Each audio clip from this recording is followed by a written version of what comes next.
Buenas tardes, Julio César, ¿qué tal? Buenas tardes. Si tienes alguna consulta, lo puedes dejar chat o también con audio lo puedes utilizar.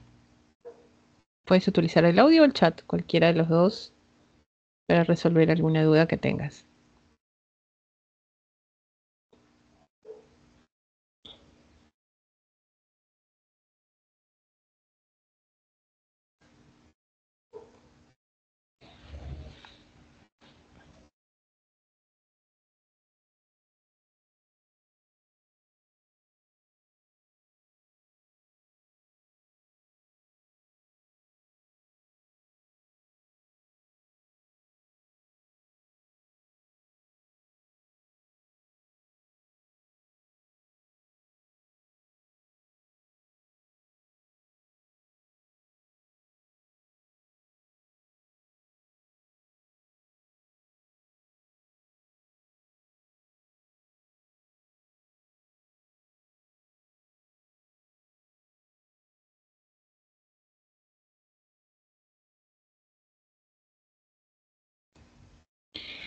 Julio César, ¿te refieres al sistema de defensa del Estado peruano?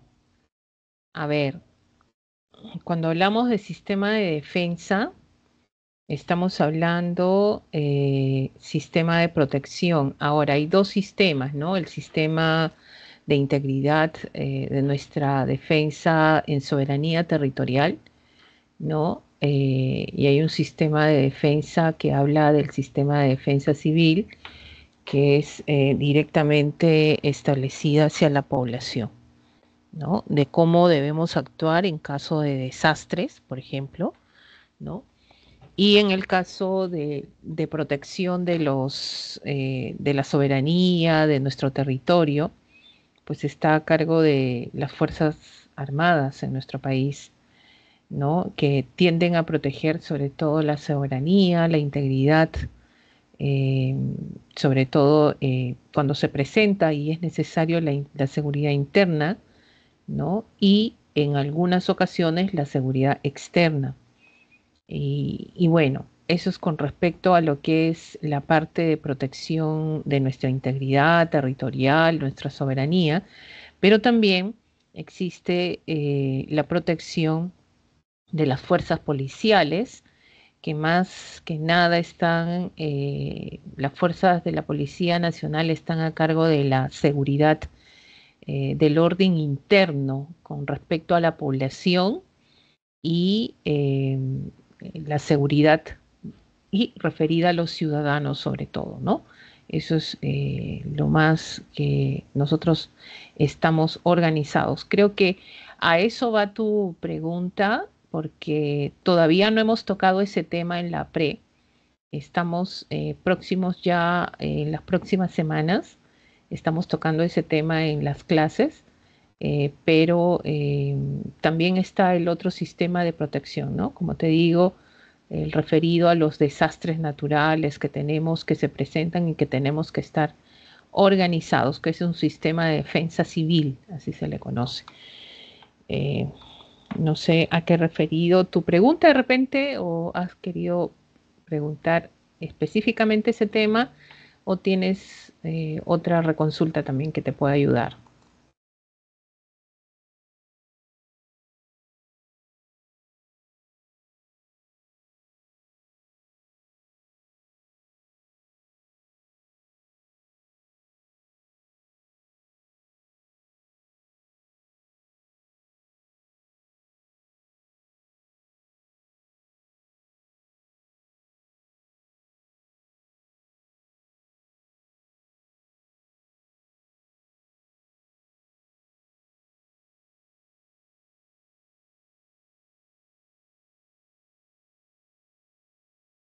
Ujú. Ya, si tienes alguno en la parte, eso justo. Ujú. Claro. Pero ese tema también lo vamos a tocar más adelante, porque hay dos sistemas, ¿no? De defensa. Uno es orden interno y externo. Entonces ahí el Estado tiene es un deber del Estado proteger nuestra seguridad, ¿no? Y ese tema lo tocamos esta semana, ¿no? Tocamos esto de como un deber del Estado, sobre todo. No sé si acá lo tengo, cuando hablamos de deberes del Estado, ¿no? Establecer, proteger a la población de las amenazas contra su seguridad, ¿no? Y está involucrado ese sistema, ¿no? Ahora, las amenazas acerca de la población, ¿no? De orden interno y externo, pero acá específicamente a la población protegemos en todo nivel. O sea, el Estado como deber, acá falta una R, debe en este caso velar por la seguridad en todo momento de la población, ¿no? Es por eso que se emiten, por ejemplo, estados o situaciones de sitio, en el caso de estado de emergencia. Por ejemplo, cuando se vino la pandemia, una forma de proteger la seguridad a la población era que el virus no se propague mucho, y es por eso que emitieron estado de emergencia para no permitir que la gente circule, ¿no? Es una forma también de generar, proteger nuestra integridad, nuestra seguridad. ¿Ya? Entonces, parte de lo que es el deber del Estado, ¿no? Y todo deber sabemos que es una obligación, es una obligación. Y esto está en el artículo 44 de la Constitución Política del Perú también. ¿Ya? Si tienes otra pregunta, esperamos. Si no, estaré respondiendo las preguntas, bueno, resolviendo las preguntas de esta semana referentes a 11 corregiones. Y esta semana ya ingresamos a lo que es el Estado, la estructura del Estado peruano. Ya la próxima semana se está entrando a lo que son poderes del Estado. En primer lugar, ahí el Congreso de la República y los demás poderes del Estado también, ¿no? Que ya se viene más información en los dos cursos, tanto de geografía como de educación cívica también.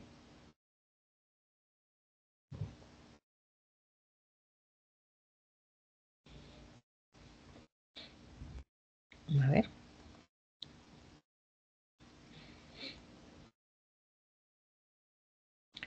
Esperamos entonces. ¿Qué se tocan esta semana? En geografía esta semana se está viendo las 11 ecorregiones y las 8 regiones naturales del Perú. Las 11 ecorregiones planteadas por Antonio Braj Ej y las 8 regiones naturales por Javier Purgal Vidar. Las 11 ecorregiones se clasifican de acuerdo al área ecológica, quiere decir el ecosistema, la interrelación que existe entre flora, fauna, clima, ¿no? Condición de suelo, agua. Y las 8 regiones naturales se clasifican de acuerdo a, en este caso, la condición transversal, ¿no? La posición altitudinal, ¿no? Entonces esto a partir de lo que es la cordillera de los Andes, por ejemplo. Entonces son situaciones de clasificación distintas, pero donde tiende a ser un poco más completa es las 11 ecorregiones del Perú. Esto ya es un poco más antigua, porque antes de las 8 regiones la clasificación era de costa, sierra y selva. Después pasamos a las 8 regiones naturales y estamos en las 11 ecorregiones del Perú. Y bueno, ahí se menciona la definición y son las que es una ecorregión. Ahí está Antonio Braj Ej, el que genera esa clasificación. La tesis que realizó él justamente explica acerca de lo que es una ecorregión. ¿Cuáles son? Bueno, hay ecorregiones marinas y también continentales, ¿no? En el caso de las marinas, el mar frío de la corriente peruana es uno de ellos, otro es el mar tropical, cada uno con flora, fauna, característica de cada ecorregión, ¿no? Así también tenemos el desierto del Pacífico, ya esto es en la zona de la costa, o sea, en la zona continental, donde vamos a tener ya las condiciones del clima que se manifiestan propiamente dicha y representan a cada una de estas ecorregiones. Tenemos ahí especies endémicas, no olvidemos que el endemismo está referido sobre todo a especies únicas que existen en esta zona, ¿no? Y vamos a distinguirlo en ese momento, ¿ya? Entonces vamos a resaltar esto. La formación de lomas, por ejemplo, que he venido siempre en pregunta de examen, o se han referido a las lomas costeras, ¿no? ¿A qué ecorregión corresponde las lomas costeras? Bosque seco ecuatorial y bosque tropical del Pacífico. Son 12 ecorregiones que tienen algo en común. Es el caso del origen de su fauna. Los dos tienen origen amazónico, por ejemplo, ¿no? Y algo en común que tengan estos dos es que se ubican en el norte del Perú, ¿no? Uno es seco y otro es más húmedo. Es por eso que la variedad de flora es la que distingue, por ejemplo, el bosque tropical del Pacífico. En un clima tropical húmedo hay más variedad de especies de flora. En cambio, acá el bosque seco ecuatorial es tropical, pero sabemos que la vegetación pues predominante son los bosques, por eso la denominación de bosque seco. Se distingue sobre todo el algarrobo, pero pues las precipitaciones no son constantes. O sea, no hay mucha humedad, por lo que se genera ser seco, por las precipitaciones tienden a ser estacionales. Es por eso que tiene el paso de Porcuya, que ha generado el paso más bajo, o abra más bajo del Perú, que ha hecho que estas especies amazónicas se trasladen a este sector. Igualmente, en el bosque tropical del Pacífico, la única diferencia es que en el Perú solo es una pequeña zona de tumbes, conocida como la zona del caucho. El monocoto de Tumbes es el monito representativo de esta ecorregión, por ejemplo, que han venido también en preguntas. Luego subimos la cordillera, está la serranía esteparia, zona de valles estrechos. Hablamos de un clima subhúmedo y frío, ¿no? Conforme vamos subiendo la cordillera, y es por eso que encontramos la flora en 3 sectores: zonas bajas, zonas medias y zonas altas, ¿no? En las zonas altas, obvio que ya la vegetación disminuye. La flor de la cantuta, que está en esta ecorregión, el molle es uno de los también de las especies de flora. La puna y los Altos Andes es la parte más alta. ¿Ya? Quiere decir que estamos de los 3.800 hasta más, bueno, compartido también con Chile y Argentina, así como también compartimos el desierto del Pacífico, el mar frío. Con los chilenos también estamos compartiendo lo que es Puna y los Altos Andes. Bueno, acá el clima es frígido, ya, frígido, porque ya estamos hablando de 3.800 hasta arriba, hasta antes de los 5.000. Es un clima frígido, después viene el gélido, pasando a los 5.000 metros. Zona de mesetas, zona de lagunas, ¿no? Bofedales. Tenemos ahí la flora característica. Algo que ha venido siempre en pregunta es la Titanca, donde se ubica la Puya Raimondi, pues en esta ecorregión, ¿ya? La ecorregión de la Puna y los Altos Andes. Ahí está justamente el suri, que vendría a ser pues la avestruz andina, algunos la conocen así. En otras palabras, pues el ñandú. Y tenemos la vizcacha, la parihuana, que habitan la zona de los lagos, lagunas. Bueno, el páramo es una ecorregión muy, muy poco estudiada. No se ha estudiado mucho acerca del páramo, no se conoce. Está entre lo que es las zonas entre Piura y Cajamarca, en las cuencas altas de ríos, como el caso de Quirós, Huancabamba y Chinchipe.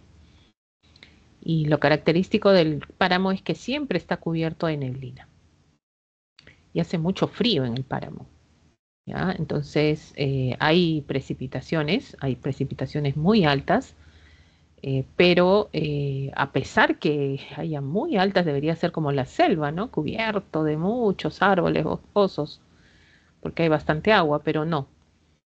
¿Qué hace que no tengamos árboles en la zona del páramo? Pues el frío. Es un clima frío.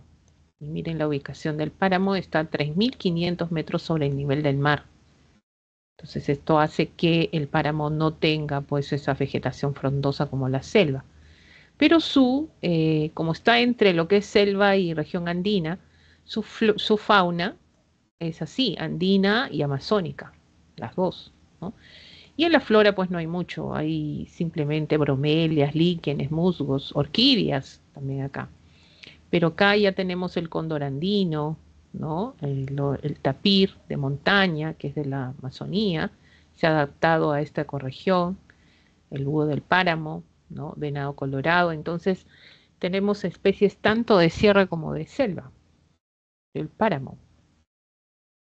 Bueno, la selva alta sí, algo que se conoce acá en la selva alta, 3 pisos altitudinales que hay que distinguir: bosque enano, bosque de neblina y bosque de lluvia. ¿Por qué se distinguen estos 3 pisos altitudinales? Es por el tipo de vegetación, o sea, lo que predomina, ¿no? ¿Qué predominancia hay de vegetación? Enano en las partes más altas, porque la vegetación es más pegadita al suelo, bueno, no pasa de los 5 metros, es muy cortito, ¿ya? Menos de 5 metros. Los bosques de neblina son de talla media. Por ejemplo, en bosque de neblina encontramos orquídeas. Están las orquídeas, por ejemplo, en este sector. Hay árboles, en los 3 bosques hay árboles, pero la predominancia de vegetación corta es en el bosque enano, media en el bosque de neblina y bosque de lluvia. Ya pues encontramos árboles de gran tamaño, ¿no? Son ya más frondosos, sobre todo acá. Esa es la distinción. Y la fauna y flora variada, ¿no? Hay especies endémicas también acá en la selva alta. Ahí está el oso de anteojos, el mono choro de cola amarilla, el gallito de las rocas, la sachavaca, el armadillo, ¿no? La variedad de picaflores que encontramos en esta ecorregión. Y así también lo que es el bosque tropical amazónico.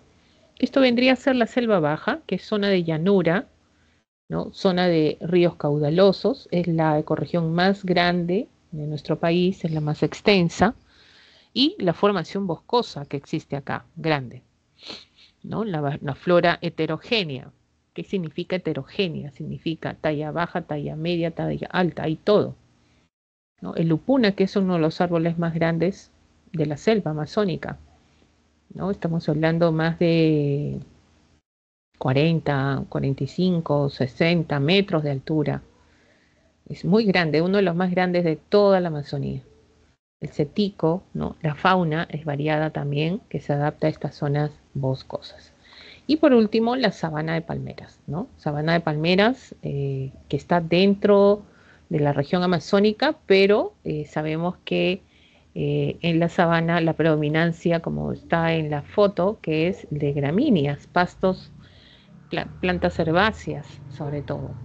Y en nuestro caso, en el caso del Perú, no hay muchos árboles, ¿no? El guasaí, el tahuarí, de repente por ahí algunas especies, pero lo que predomina son palmeras. Tiene en general la presencia de palmeras dispersas, ¿no? Pero la vegetación que domina una sabana es las gramíneas. Esto sabemos por las lluvias estacionales, ¿no? Cálido, es una zona cálida, las palmeras, las sabanas son cálidas, con estación seca en invierno, o sea, en esta época no llueve, ¿no? Y en verano estación de lluvias, ¿no? Entonces hay periodos de lluvia y periodos no. ¿Dónde se ubica esta sabana? Está en un sector muy pequeño, estamos hablando de Madre de Dios, a orillas del río, bueno, esas son del río Hit o las pampas del río Hit. Y bueno, ahí tenemos la flora representativa, el árbol del guasaí, está el tahuarí también, que son árboles representativos de esta zona de la sabana, y la presencia de palmeras, ¿no? Por eso la denominación sabana de palmeras. Uno lo que predomina está el aguaje, por ejemplo, ¿no? Y la fauna característica única de esta zona es pues los pajonales, el lobo de crin, el ciervo de los pantanos, el tucán gigante. Gigante le dicen a esta ave porque llega a medir entre 50 y 63 centímetros de alto, ¿no? Entonces, por eso la denominación. El normal viene menos, pero esto se ubica en Madre de Dios, por ejemplo. Bueno, y de ahí se desarrolla la parte de los pisos altitudinales, esto a partir de lo que vendría a ser la clasificación de Javier Pulgar Vidal, la toponimia que se tiene a todas las regiones, ¿no? Costa Uchala, Yunga Marítima, Quechua, Suni o Jalca, Puna, Janca Cordillera, Rupa Rupa o Selva Alta, Omagua o Selva Baja. Entonces, Alto, Suni, Puna, Soroche, Janca Cordillera, Blanco, Quechua, Valle Templado, y así Chala o Costa, maíz que crece apiñado o región de las nieblas. Yunga Marítima, Valle Cálido o mujer estéril también, ¿no? Rupa Rupa, la selva alta es ardiente. Omagua o selva baja, pez de agua dulce, ¿no? Y también, sobre todo, el clima y la altitud. De 0 a 500, Chala, región Yunga, de 500 a 2300. La región Quechua está de 2300 a 3500.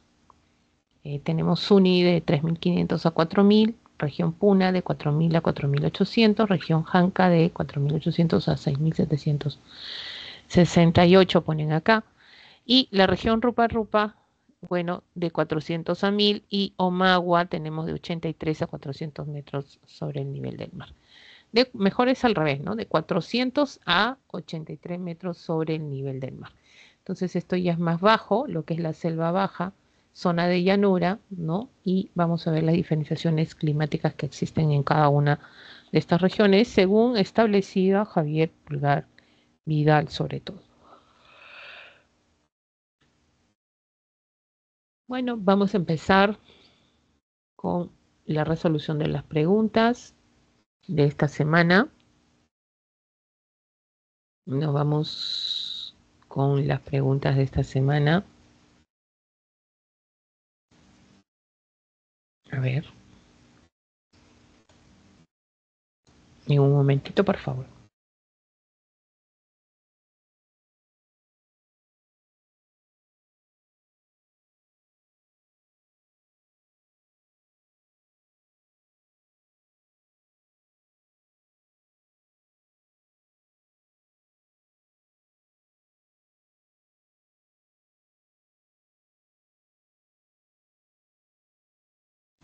Bueno, empezamos resolviendo la primera pregunta. Si no es que tenemos consultas que podamos resolver. Empezamos con la primera. Dice lo siguiente. La flora de las 11 ecorregiones de Perú es importante por su diversidad biológica, recursos naturales, servicios ambientales, valor cultural y su papel en la lucha contra el cambio climático. De lo expuesto, relacione la ecorregión con los siguientes ejemplos según corresponda.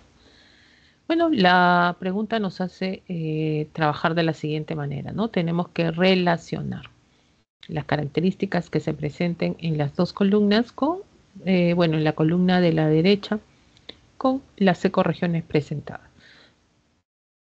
Tenemos ahí desierto del Pacífico, selva alta, Puna y los Altos Andes y bosque seco ecuatorial. Bueno, vamos a poner acá desierto del Pacífico. A ver, vamos a leer las características de cada uno de ellos, ¿no? Dice árboles maderables como el palo santo, ¿ya? El guayacán, que son importantes para la economía local, para la construcción de viviendas, en este caso, inmuebles, ¿no? ¿Dónde encontramos Palo Santo? ¿Dónde encontramos Guayacán? ¿No? ¿En qué ecorregión podemos encontrar? Son árboles importantes, ¿ah? Para la economía local, así es, como dice acá. Bueno, y esto también es utilizado, ¿no? Faltó poner nada más acá al algarrobo, ¿ya? Al algarrobo. Entonces con eso completaríamos y sería más fácil. Estamos hablando del bosque seco ecuatorial, ¿ya? El bosque seco ecuatorial. Entonces seguimos. Dice pastos naturales, ya tenemos ahí como el ichu, son importantes para la ganadería, ¿no? Y de esa manera, ya, es la principal actividad económica de la región. Bueno, se desarrolla ganadería extensiva, ¿no? Esto para el consumo interno nada más. El lichu es uno de estos alimentos. ¿Qué es el lichu, profesora? Son pajonales, ¿no? Y los pajonales están asociados a zonas donde hace frío. Entonces, ¿cuál de estas ecorregiones tenemos ese tipo de vegetación? Puna y los altos Andes. Entonces, esto se asocia a la B, Puna y los altos Andes. Entonces, nos queda dos, la C y la D. ¿Ya? Entonces, tenemos acá, por ejemplo, plantas medicinales como la quinoa y la uña de gato, que son utilizadas para tratar la quina, el árbol de la quina, ¿no? El árbol, en este caso representativo que está en el escudo, que son utilizadas para tratar variedad de enfermedades, sí, también, ¿no? Entonces, ¿dónde encontramos este tipo de plantas medicinales? ¿En el desierto del Pacífico o en la selva alta? Creo que esto está pues cantado, ¿no? Estamos hablando de la selva, sobre todo en este caso la selva alta. Y por último, quedaría desierto del Pacífico, coincidiría con las cactáceas. Sabemos que el desierto, que es lo que caracteriza un desierto, las escasas precipitaciones, y en la zona del desierto del Pacífico solamente tenemos lloviznas y garúas, nada más, ¿no? Entonces hay especies vegetales que se tienen que adaptar a la falta de agua, ¿no? Para prevenir la erosión eólica, dicen, ¿no? Mantener la humedad del suelo, claro que sí, ¿no? Son factores importantes y son este tipo de vegetación representativa de estas zonas donde no hay muchas precipitaciones. Entonces, estaríamos hablando de 1D, 2C, 3B y 4A, ¿no? Hablando de eso, hablamos de la clave B. ¿Ya? Tenemos ahí la clave B. Muy bien. Vamos al ejercicio número 2. En un momentito, si es que no hay más preguntas que se puedan presentar, estaríamos resolviendo el ejercicio número 2 de esta semana número 11.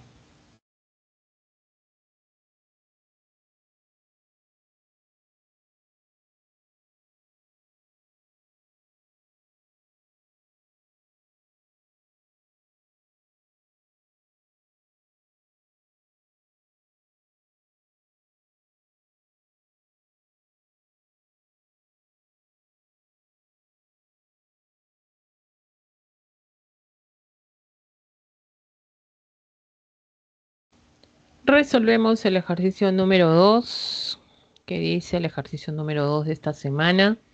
Se está desarrollando el tema de ecorregiones.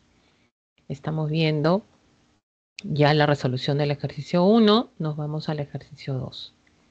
Dice, las 11 ecorregiones del Perú se encuentran bajo presión debido a diversas actividades humanas que generan impactos ambientales considerables. De lo expuesto, indique el valor de verdad sobre los principales problemas que afectan a las ecorregiones. ¿Cuáles son estos principales problemas que afectan a las ecorregiones? Muy bien. Vamos a ver en cada uno de ellos cómo se interviene. Bueno, y acá sobre todo estamos hablando de las actividades humanas, porque nos están hablando de actividades humanas, ¿no? Entonces, ¿cuáles son estas? Primero, de lo expuesto indica el valor de verdad, si esto es verdadero o falso. La sobreexplotación de los acuíferos para la agricultura y la industria amenazan el suministro de agua en la ecorregión desierto del Pacífico. Es verdad, ya esto sería en este caso pues verdadero, porque estamos hablando de una sobreexplotación de aguas que se utilizan para el desarrollo de la agricultura. Y en el caso de la costa, sabemos que es el desierto del Pacífico, hay una hay un uso de repente indebido, excesivo, hacia la industria también, ¿no? Y la agricultura también contribuye a esto, así es. Y esto ¿qué está generando? Amenazar el suministro en esta ecorregión, donde sobre todo es una amenaza, ¿por qué? Por la sobreexplotación de un recurso que no existe en gran cantidad, que es el agua, y más aún de los acuíferos, ¿ya? Entonces, esto estaríamos hablando de verdadero, ¿no? Una actividad humana, en este caso, considerada como verdadero. Muy bien. En el mar tropical, la sobrepesca de especies como la anchoveta, el jurel pone en riesgo la sostenibilidad de la industria pesquera. Profesora, yo para desarrollar industria pesquera necesito la anchoveta, eso es correcto. Claro, el jurel también, ahora están extrayendo el jurel, pero no en el mar tropical. Este es el mar frío, ¿no? Y esto hace que generemos que esto sea falso. ¿Ya? No es mar tropical, sino en el mar frío. El pastoreo excesivo del ganado en la serranía esteparia degrada los pastos naturales y provoca la erosión de los suelos. Bueno, el pastoreo sabemos que es una actividad el cual uno lleva a pastear los animalitos para que puedan consumir los pastos naturales que brinda la naturaleza, ¿no? Entonces, ¿qué hacen los animales? Arrancan la vegetación con su boquita, la arrancan porque van a comer, pero muchas veces este arranque se hace con toda la raíz de los pastos naturales. Ahora, si tú vuelves a ese lugar y sigues pasteando tus animales, y sigues, y sigues, y sigues, ¿qué estás generando? Estás erosionando el suelo. Ese suelo se va a quedar sin vegetación, ¿ya? Se queda sin vegetación. Y un suelo que se quede sin vegetación, a futuro estamos hablando de la desertificación.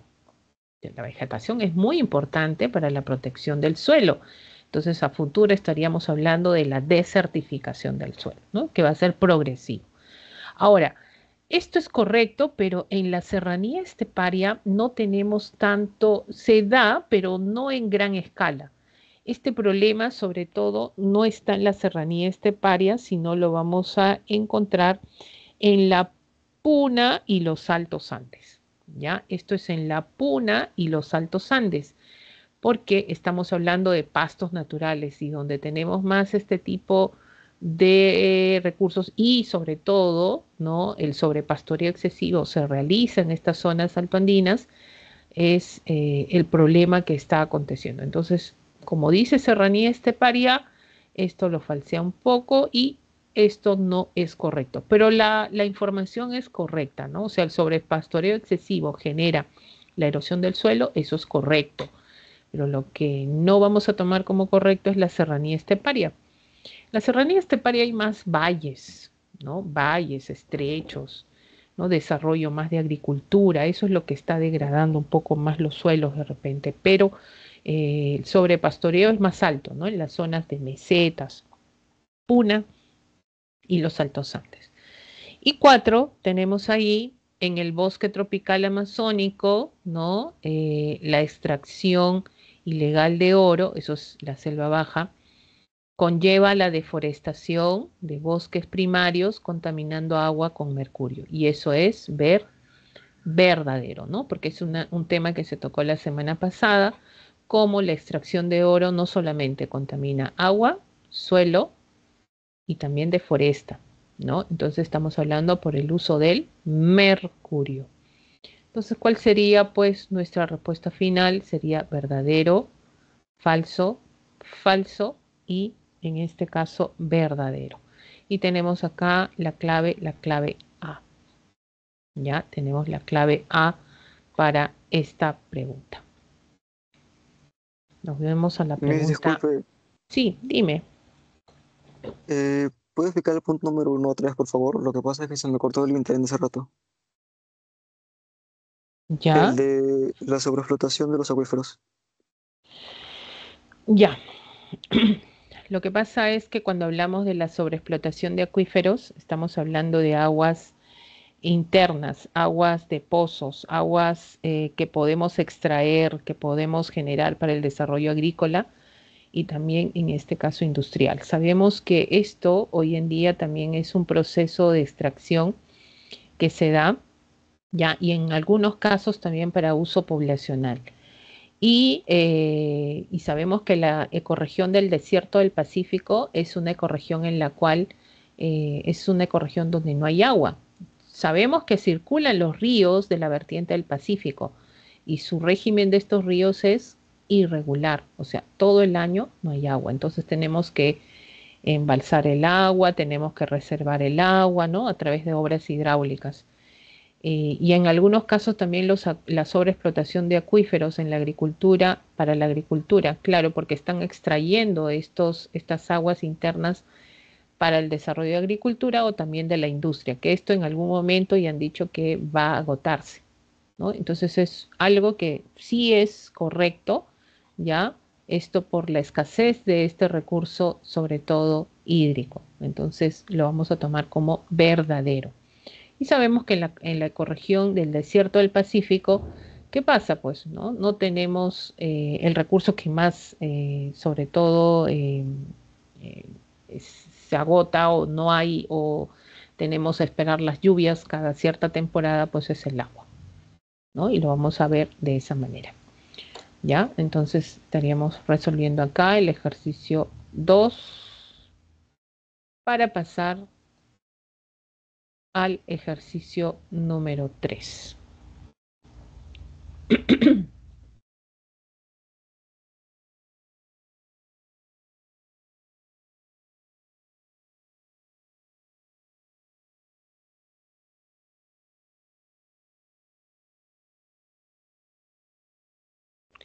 A ver, nos vamos al ejercicio número 3.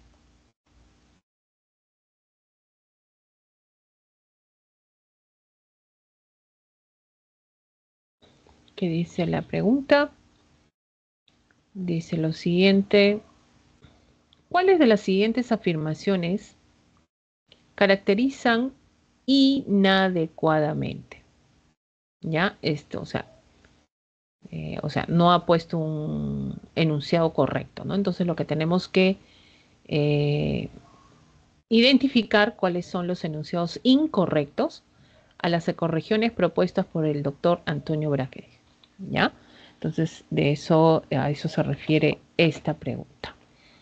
Muy bien, dice en este caso, el bosque seco ecuatorial presenta un clima tropical, húmedo, con temperaturas promedio de 24 grados a 27 grados, con precipitación anual abundante.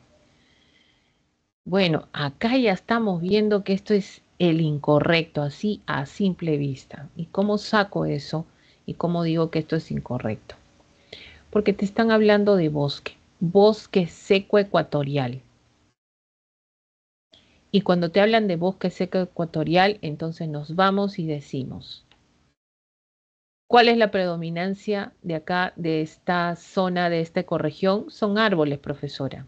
Claro, árboles, ya, pero árboles no tan grandes. Por ejemplo, acá está el algarrobo, ¿ya? Acá está el ceibo, ¿no? El palo, en este caso, pues, por ejemplo, vamos a poner un ejemplo. Ahora, para que te digan seco, ¿ya? Para que te digan seco, ¿qué significa? Que su clima no es un clima tropical y húmedo, sino es tropical, ¿ya? Tropical. Profesora, ¿eso cómo lo saco? Ecuatorial, acuérdate, ecuatorial, tropical, cálido, ¿ya? O sea, hace calor en una zona de altas temperaturas, sí, seco. Ese es el clima, ¿no? Tropical, cálido, seco. Entonces, si es tropical, cálido, seco, ¿qué significa? Que no hay lluvias. Cuando a ti te dicen húmedo, ¿ya? Cuando te dicen húmedo, es que sí hay lluvias. Cuando te dicen muy húmedo, llueve mucho en esa zona, ¿no? No, acá en la zona del bosque seco ecuatorial, las lluvias como son, las lluvias son estacionales. Entonces hay periodos secos y hay periodos lluviosos. Cuando llueve en verano, por ejemplo, ¿ya? En invierno, ¿qué desaparece? Desaparece la vegetación de talla baja. ¿No has visto el algarrobo alrededor del algarrobo? Todo está seco, parece que es todo cubierto de arena, desértico. Esos son los bosques secos, ¿no? Pero no es húmedo. O sea, esto es incorrecto. Este es el inadecuado. El uno es inadecuado, ¿ya? Entonces ahí ya estamos descartando que este es uno de los posibles que van a ir a las respuestas, porque te están diciendo que tienes que identificar el inadecuado. La sabana de palmeras, ¿ya? La sabana de palmeras tiene un clima cálido. Sí, las sabanas son de climas cálidos, húmedos también, ¿ya? La temperatura media anual oscila entre 20 y 23, sí, hasta 25 llega en algunos casos, con precipitaciones de verano, o sea, llueve en el verano, y otra época seca en mayo-octubre. O sea, llueve esporádicamente en verano, y es verdad, las sabanas de palmera tienen esas características, ¿no? Es por eso que solamente, es por eso que tenemos la vegetación predominante en una sabana son las gramíneas, ¿ya? Son las gramíneas, profesora, también acá en el Perú, claro, son las gramíneas y la presencia de palmeras, ¿no? Entonces, eso sí es correcto, ¿ya? El enunciado 2 es correcto, adecuado. 3. ¿El páramo registra un clima frío? Sí, el páramo es frío, ¿ya? El páramo es frío. ¿Húmedo? Sí, también húmedo. O sea, es un clima donde hace frío, está sobre los 3500, temperatura de 3 a 10 grados, sí, abundante. Y alta humedad, sí. ¿Qué significa alta humedad? Que está todo cubierto de neblina y hay lluvias fuertes.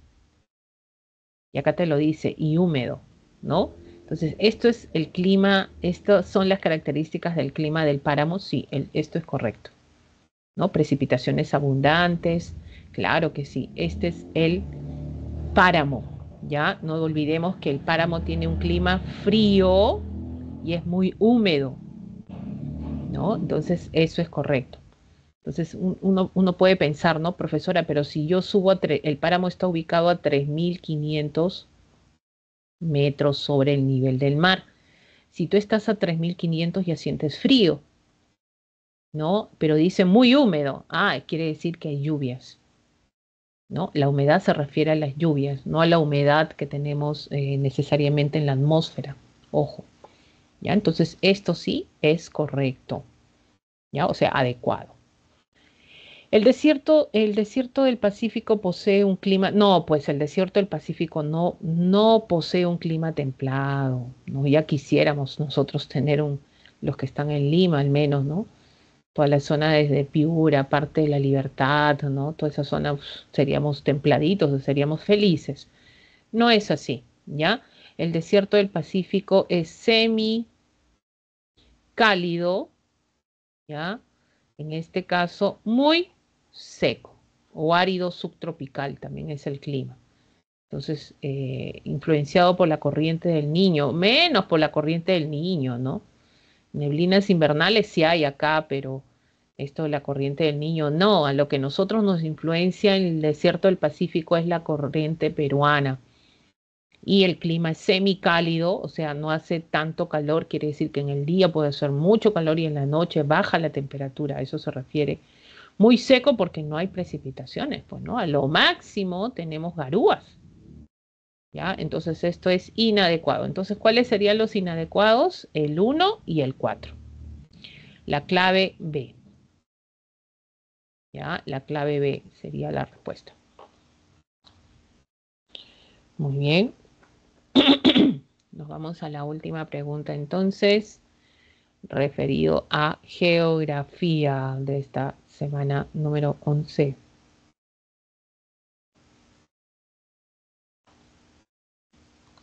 Si hay alguna consulta. A ver, un ratito, por favor.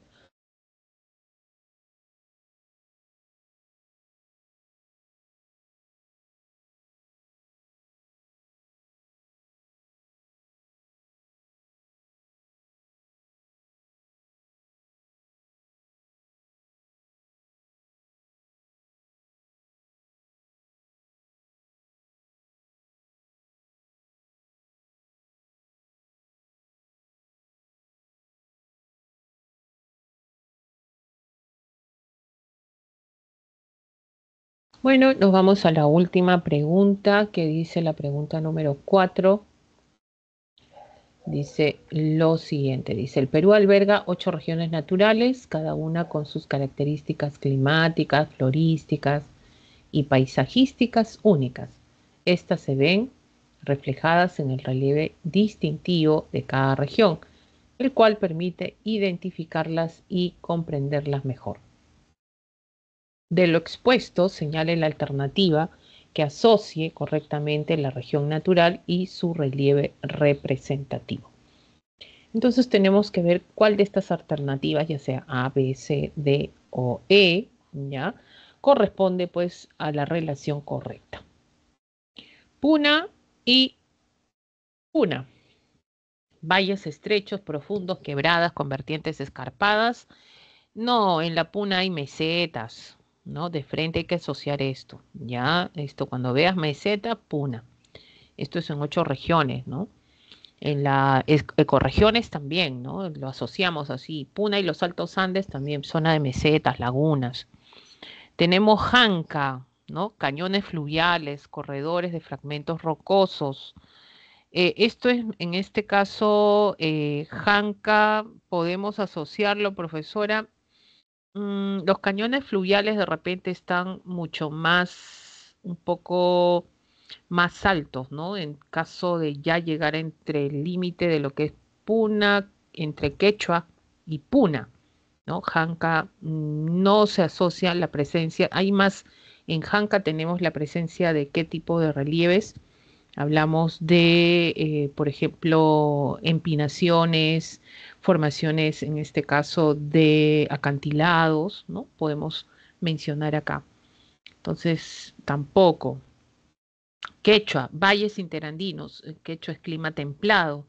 Hay valles interandinos amplios, grupas. Profesora, ¿qué es eso? Bueno, esos son formaciones de rocas, como decir que sobresalen, es por eso que hay relieves escarpados también, porque cuando tú vas a los valles interandinos encuentras eso, ¿no? Que de las montañas se ve pues muy cerca de los valles, hay formaciones rocosas que emergen, ¿no? Entonces esas formaciones rocosas que emergen, eso se conoce como, en este caso, relieve escarpado, ¿no? Que hay cerca de esta zona, sí, mamelones, profesora, que son elevaciones del terreno, ¿no? De forma redondeada, ¿ya? No son muy, muy altas como una montaña, ¿no?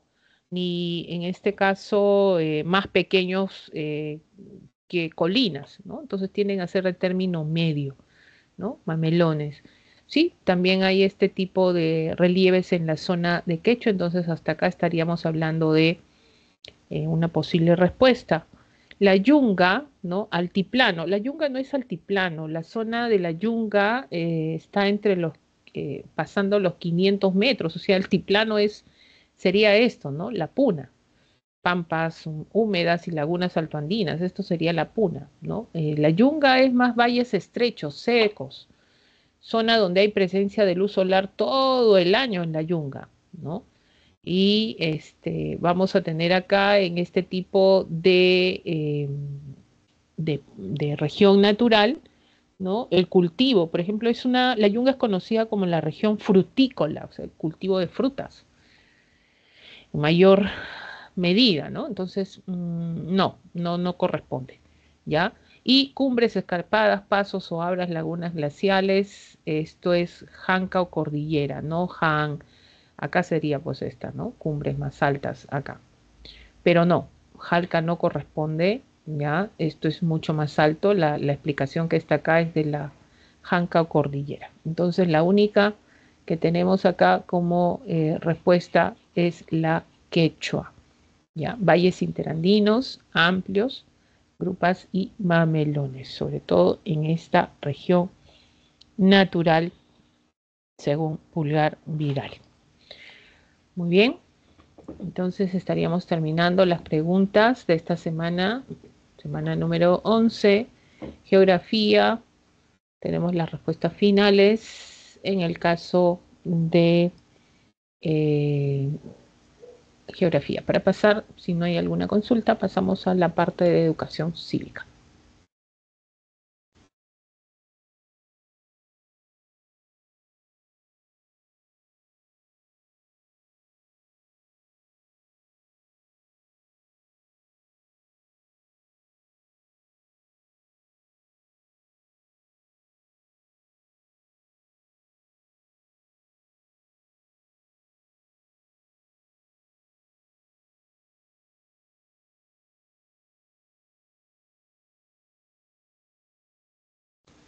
Vamos a pasar entonces el tema de educación cívica.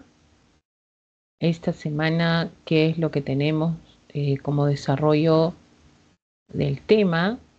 Bueno, estamos entrando ya a la parte de la estructura del Estado, ¿no? Y cuando hablamos de estructura del Estado, nos estamos refiriendo sobre todo cómo se compone el Estado, cuáles son sus características, principios, ¿no? Y a partir de acá, ya la próxima semana también estamos hablando en los poderes del Estado. Entonces, y también el tema mencionado ahí, en el caso de educación cívica, semana 11, transgresiones al Estado de Derecho, ¿no? Hablamos del gobierno usurpador, derecho de urgencia, que también se explica en clase, ¿ya? Esto es desarrollado en clase, eh, con las características propias que se deben mencionar en todo momento, ¿no? Por ejemplo, acá estamos hablando de qué cosa es el Estado. Hay que saber definir qué es el Estado. Se habla de la nación jurídica política organizada sobre un determinado territorio, sobre todo, ¿no? Eh, Características del Estado peruano. Somos democráticos, somos una república, el Perú es una república democrática, social, independiente y soberana. Entonces, cuando hablamos de estas características, tenemos que entender por qué somos democráticos, ¿no? ¿Por qué somos sociales? ¿Por qué somos independientes? ¿Y a qué se refiere soberanía?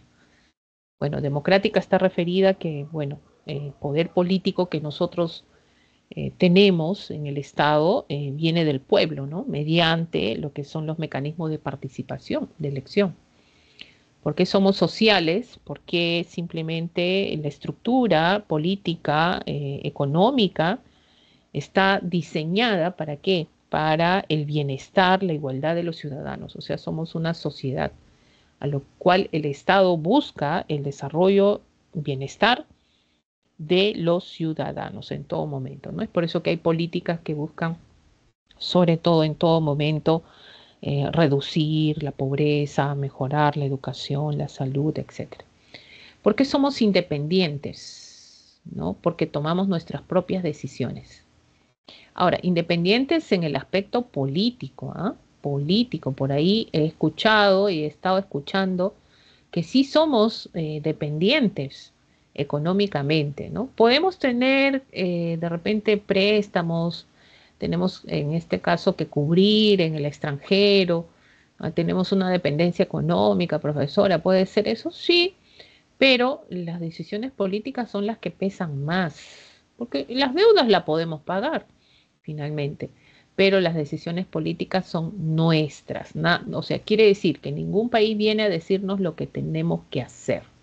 Nosotros tomamos nuestras propias decisiones, a eso se refiere.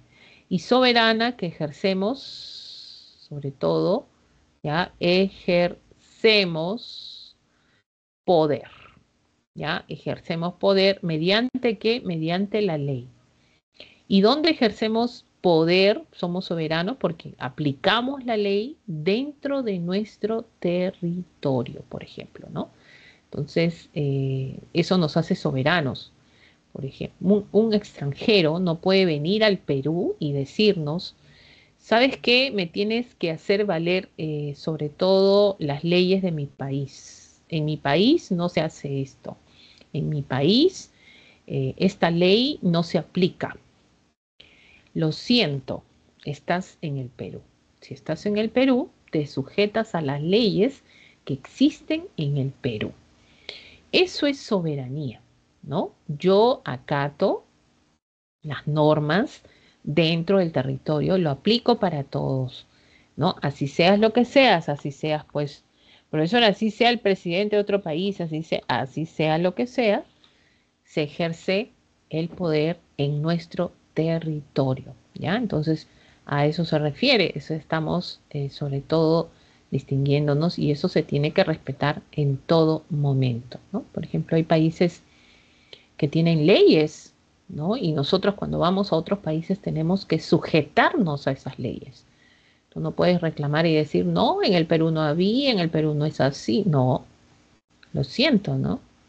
¿no? Entonces, por ejemplo, hay una ley, en el caso de Chile, por ejemplo, es una ley de migración que ellos han emitido por esto de las migraciones que se han dado constantemente al país, donde uno de los artículos menciona que no puede ingresar ningún extranjero al país chileno, país del sur, si es que tiene antecedentes penales.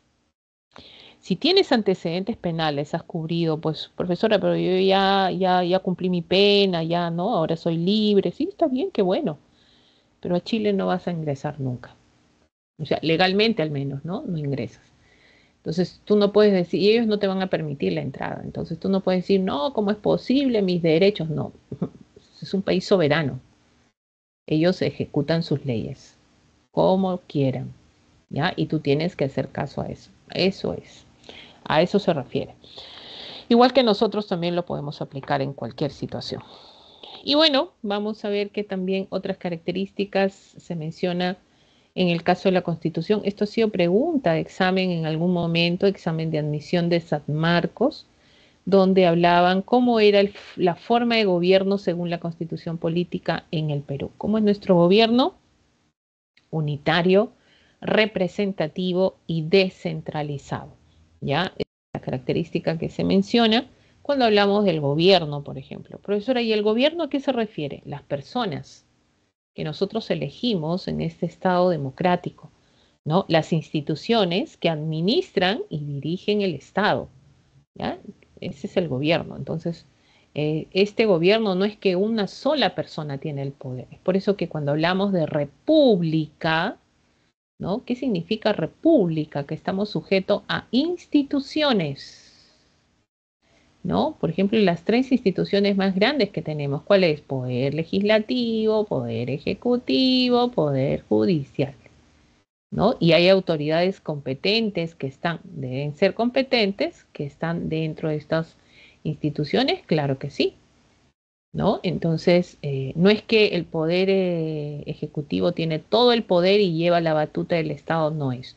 Una cosa que en el poder ejecutivo es que tengamos un representante conocido como jefe de Estado, ¿no? Es el representante, pero es no el que tiene el poder. Entonces, el poder se descentraliza, ¿ya? El gobierno es descentralizado y cada vez se descentraliza donde tiene que llegar a todo el territorio nacional, tiene que haber un representante del Estado, ¿no? Una autoridad del Estado siempre, ¿no? En todo momento, ¿ya? Entonces, eso es importante, eso hay que saberlo, ¿no? Eso parte, y todo esto está ¿dónde, profesor? Esto está en la Constitución, ¿ya? Esto está en la Constitución Política del Perú, por ejemplo.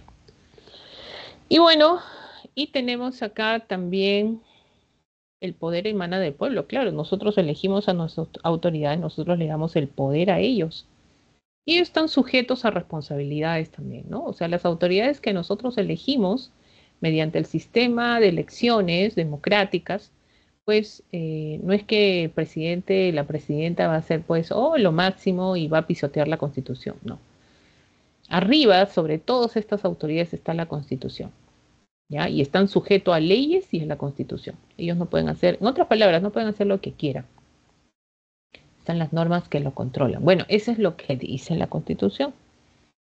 Ninguna persona, organización, Fuerza Armada, Policía Nacional o sector, o sea, ni tú mismo, o sea, pues, cuando habla de persona, o sea, tu persona natural, ¿no?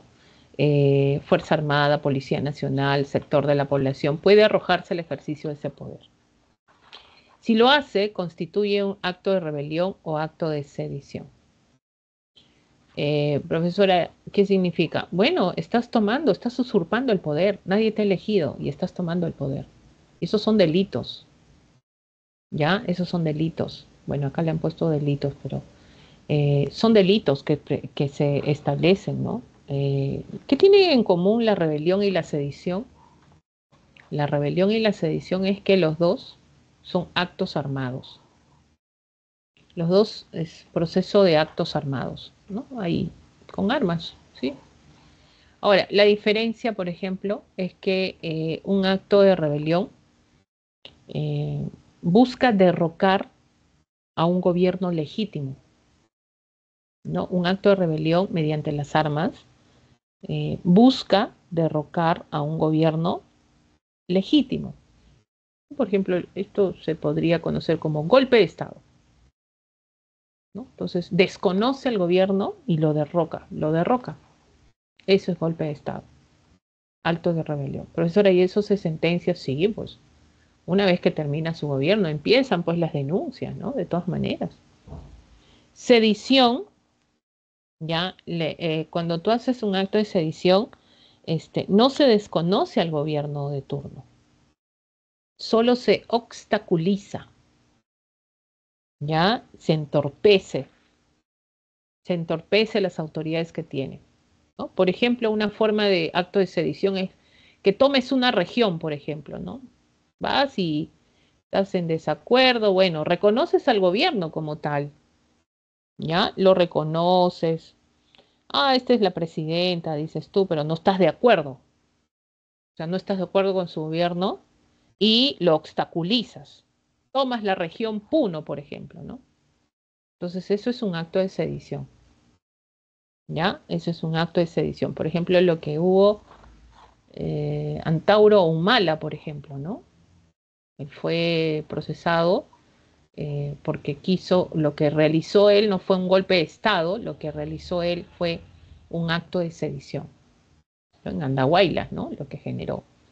Entonces, no estuvo de acuerdo con el gobierno y finalmente pasó a lo que es, finalmente, ¿no?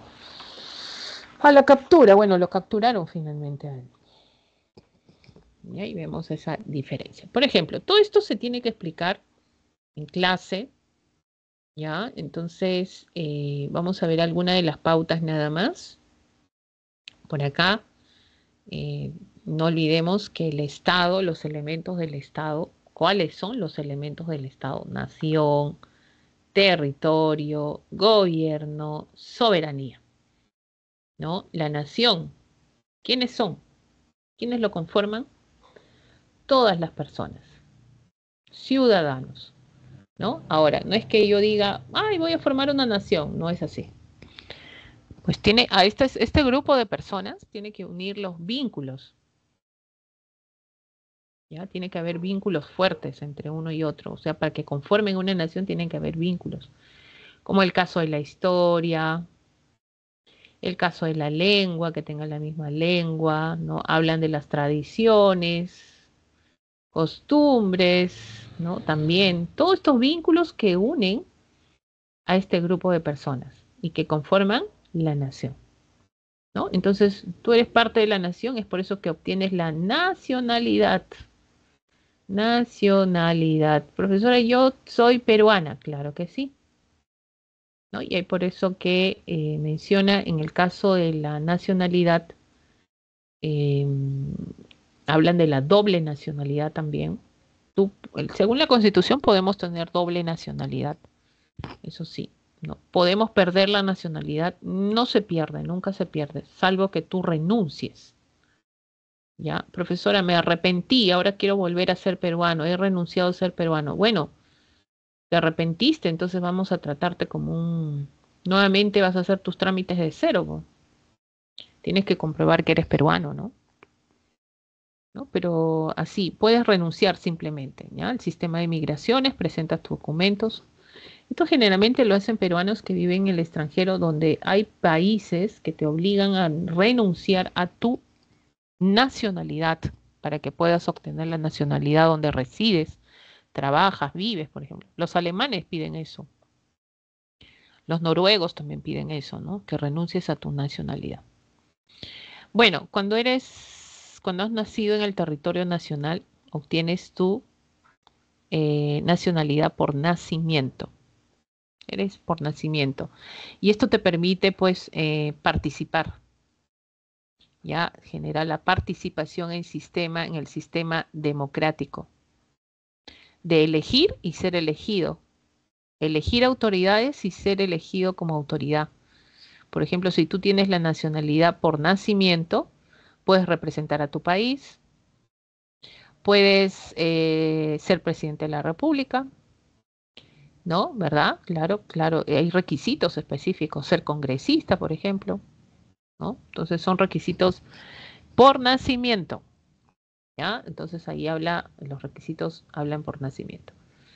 Por ejemplo, los nacidos en territorio extranjero. Esto es reciente, ¿ah? Esta pauta es reciente. Puedes obtener la nacionalidad por nacimiento, eh, los nacidos en territorio extranjero. Profesora, yo he nacido en otro país, ¿puedo obtener la nacionalidad por nacimiento? Sí, pero de hijos, padre o madre peruanos, ¿no? Entonces es la descendencia directa, tiene que ser, ¿no? En primer grado, para obtener la nacionalidad por nacimiento, ¿ya? Inscritos en el registro correspondiente, ¿no? Entonces, esto era solamente hasta los 5 años, o sea, si tú tenías, hasta los 5 años te daban la oportunidad de inscribirte, o sea, tus papás, si estás en el extranjero, te escribían en la embajada y pues tenías la oportunidad de tener tu doble nacionalidad. Pero ahora ya no es necesario. Así seas mayor de edad, nunca te hayan inscrito, tu papá no quieres que sean peruano, tú puedes reclamar la nacionalidad peruana por nacimiento, ¿ah? Basta que presentes que uno de tus papás es peruano y ya puedes reclamar la nacionalidad por nacimiento. Por ejemplo, muchos deportistas, el caso de la selección, por ejemplo, la Padula está ahí. Él nació en Italia, pero sus papás son peruanos. Entonces ahí le dieron por nacimiento para que pueda representar sobre todo pues al Perú, ¿no? Tiene que haber un descendiente directo, papá, mamá, alguien, ¿no? Peruano, peruana y ya listo, por nacimiento. Naturalización es el caso de extranjeros que expresan su voluntad de serlo y que cumplen con los requisitos o los residentes a los que el gobierno les confiere el honor, ¿no? Bueno, son extranjeros que expresan la voluntad de ser, en este caso, pues, peruanos, ¿no? Pero no van a obtener la nacionalidad por nacimiento, solamente es por naturalización y para eso tienen que cumplir requisitos, ¿no? Eh, Tienes que residir legalmente por lo menos 2 años en el Perú, ¿ya? Tienes que, en este caso, ejercer una profesión, un arte, oficio, puede ser una actividad empresarial, por ejemplo. ¿Eso qué significa? Que tengas ingresos económicos, ¿no? Tienes que presentar carecer de antecedentes penales y buena conducta y solvencia moral, por ejemplo, ¿no? Esos son los requisitos para obtener, sobre todo, pues, una nacionalidad, si eres extranjero, ¿no? Por naturalización, o los residentes que el gobierno les confiere el honor. Pues, generalmente son extranjeros que han aportado al Perú, ¿no? Han hecho una investigación, han hecho que el Perú destaque en deporte, en ciencia, entonces el Estado les da la nacionalidad pero por naturalización y es un honor, ¿no? En este caso, pues que ellos lo obtengan, ¿no? Por ese lado. Y la opción es que los extranjeros que quieren ser peruanos, en este caso residentes desde los 5 años, que a su mayoría de edad manifiestan su voluntad de serlo, ¿no? Estos extranjeros pues no tienen papá, mamá, peruanos, nada, nada, ningún lazo, ¿no? Igual que la naturalización, ¿no? Que ellos tienen que cumplir. Si cumples los requisitos de la naturalización, obtienes por naturalización, si eres extranjero, y también puede ser por opción, ¿no? Si has estado desde niño, por ejemplo, de los 5 años, y ya eres mayor de edad y quieres obtener la nacionalidad, también, ¿no? Y ahí comienzas a cumplir los requisitos. O también te casas con un peruano o una peruana. Eso es por opción. Pero eso sí, tienes que residir por lo menos 2 años en el Perú. Ya no puedes obtener así nomás, te casas y ya. No, no es así, ¿no? Entonces se da de esa manera. Por ejemplo, bueno, esto lo creo que hay una pregunta referida a esto. Vamos a resolver. Por ejemplo, ya nos vamos a lo que es la pregunta. ¿Hay alguna pregunta? ¿Hay alguna pregunta? Fabricio, Julio César, tu micro. Muy buenos. Inalienable es algo que no se puede vender, ¿verdad? Claro, no se puede tocar, no, claro que sí. Ya, mis gracias. Ya, ok. Vamos con la primera pregunta del ejercicio número uno, que dice esta pregunta. Ana es una ciudadana española de 30 años. Ella es ciudadana española, o sea, es española, 30 años ya. Prima de una ciudadana peruana. Es su prima, o sea, no hay una, sobre todo en este caso, eh, condición de cercanía familiar así directa, ¿no? Papá, mamá, no. Que ha vivido en el país durante los últimos 3 años, o sea, está residiendo en el Perú más de 2 años, hay 3 años, trabajando como ingeniera, o sea, hay un oficio, tiene un beneficio. Ella decide gestionar su naturalización, ¿ya? Ante la Superintendencia Nacional de Migraciones, entregando la documentación requerida, por lo que luego de 6 meses recibe una respuesta positiva. Según el caso expuesto, la modalidad que permitió la obtención de la nacionalidad fue por, bueno, lamentablemente esta pregunta para mí ya está anulada. ¿Por qué? Porque está la respuesta. Acá está la respuesta. Ya, Migraciones entregando su, acá dice, ¿no? Nacionalización, ingeniería. Ella decide gestionar su nacionalización ante la Superintendencia Nacional de Migraciones, entregando su documentación requerida, para luego de 6 meses recibe una respuesta positiva. Bueno, esto es fácil, ¿no? Entonces, miren, ¿dónde vi esto? A ver, ciudadana que le ha vivido 3 años trabajando con ella, ella decide gestionar su nacionalización. Bueno, pensé que decía otra cosa acá, me equivoqué yo. Nacionalización. Entonces, está 3 años en el Perú, es mayor de edad, tiene un oficio, está cumpliendo con los requisitos, le faltan algunos requisitos nada más, es prima de una ciudadana peruana. Eso quiere decir que hay un lazo de repente familiar, pero eso no tiene nada que ver, pero ya no, profesora, por ser prima de la ciudadana peruana, no obtendría por, en este caso, la nacionalidad por, no, directa, no sería por nacimiento, no. No, para nada. Y ella es tratada como una extranjera, ¿no? Entonces, vamos a ver que acá, a partir de acá, cumple con los requisitos, y a partir de acá, pues, no, por opción no, no se ha casado, no, pues, no ha vivido a partir de los 5 años, ¿no? Vínculo sanguíneo tampoco, no existe esta situación. Contrato laboral tampoco, ¿ya? Porque el contrato laboral es momentáneo y no obtienes la nacionalidad, es solamente para obtener la visa. Por honor, acá no dice que se ha destacado, ha aportado al Perú y el Estado pues le está dando esta situación, tampoco. Y queda la naturalización, ¿ya? Esta sería la respuesta. En la pregunta número uno, ¿cuál es, en este caso, la obtención de la nacionalidad? Fue por naturalización, ¿ya? Naturalización sobre todo. Leí mal por ahí, pensé que era naturalización. Pero bueno, vamos a la pregunta número 2. En un momentito, acá tenemos la pregunta número 2.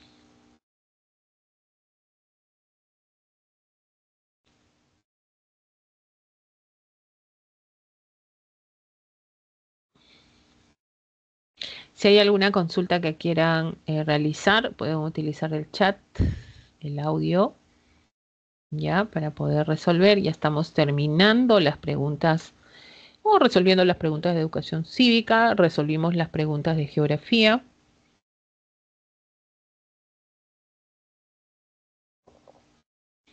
Nos vamos con las de cívica en un momento, por favor.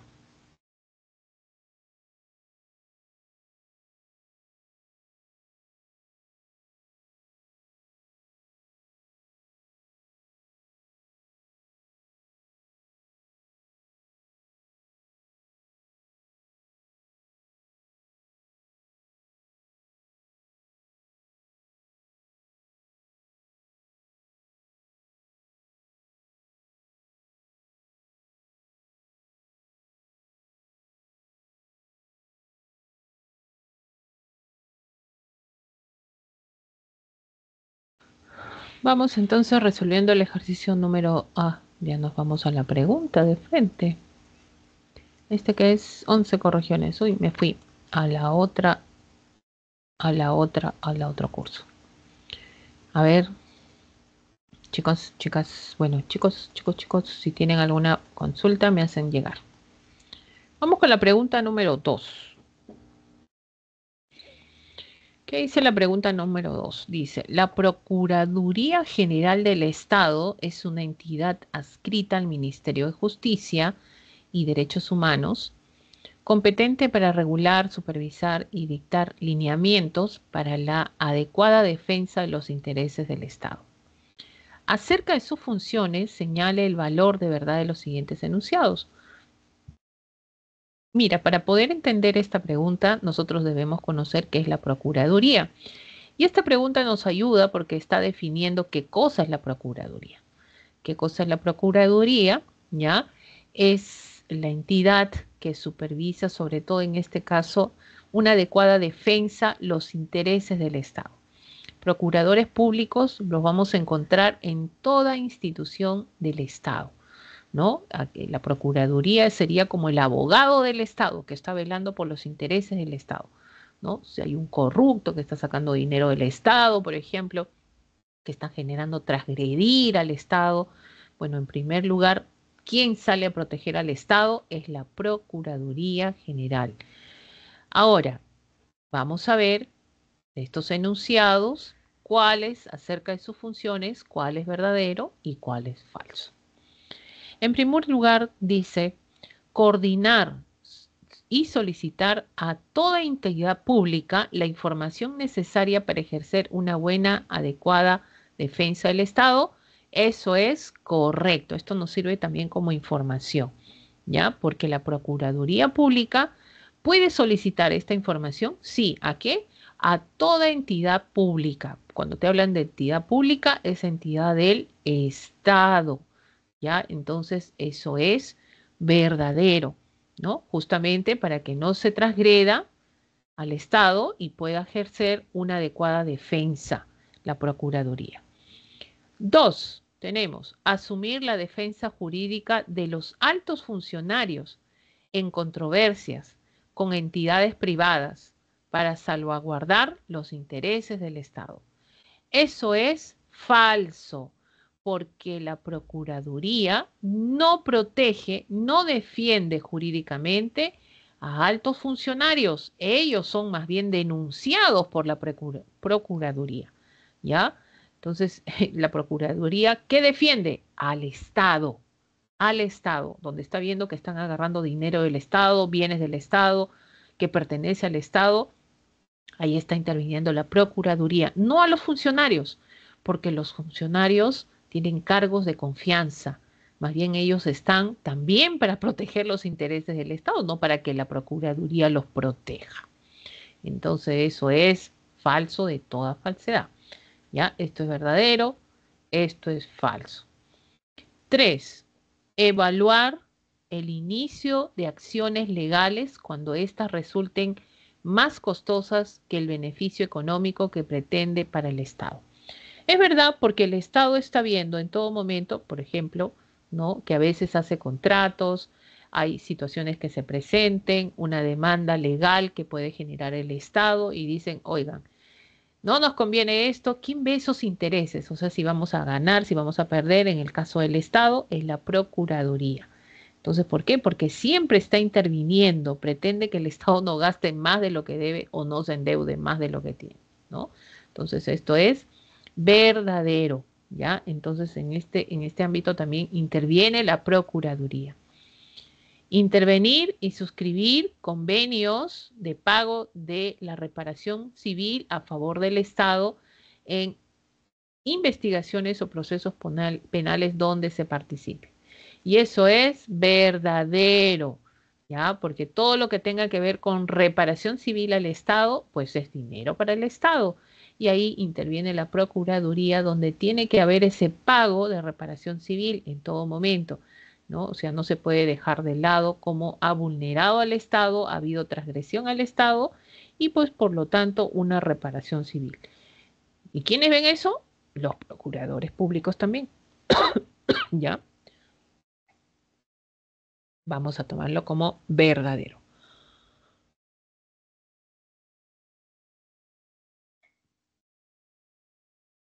A ver, perdón. Entonces, ¿cuál sería la clave acá?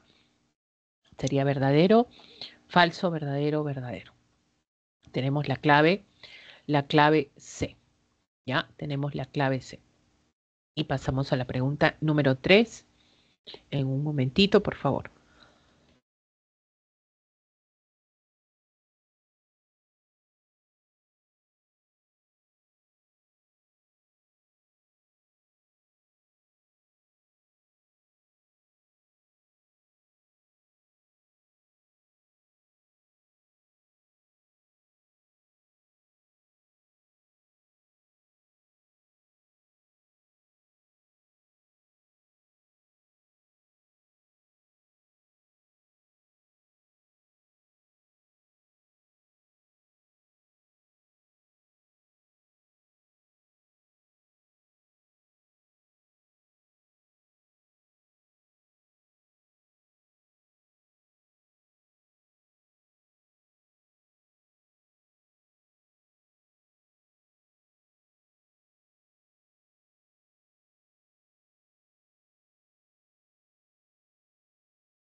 Nos vamos al ejercicio número 3. A ver. Vamos al ejercicio número 3. Tema de educación cívica. Se está desarrollando lo que es el Estado peruano. ¿Ya? Características. Estado de Derecho también es el tema de la pregunta número 3. Empezamos. Dice, en el Perú, el Estado de Derecho significa que tanto las personas como las instituciones públicas y privadas están obligados a cumplir las leyes. Profesora, ¿eso es correcto? Sí, recuérdalo siempre. ¿Ya? Estamos obligados a cumplir las leyes, no podemos saltearnos. Profesores, si no la cumplimos, estamos yendo en contra del Estado de Derecho, pues. Entonces, imagínate que nadie cumpla las leyes, las normas. Entonces, este país no se reconoce el Estado de Derecho, a eso estaríamos entrando.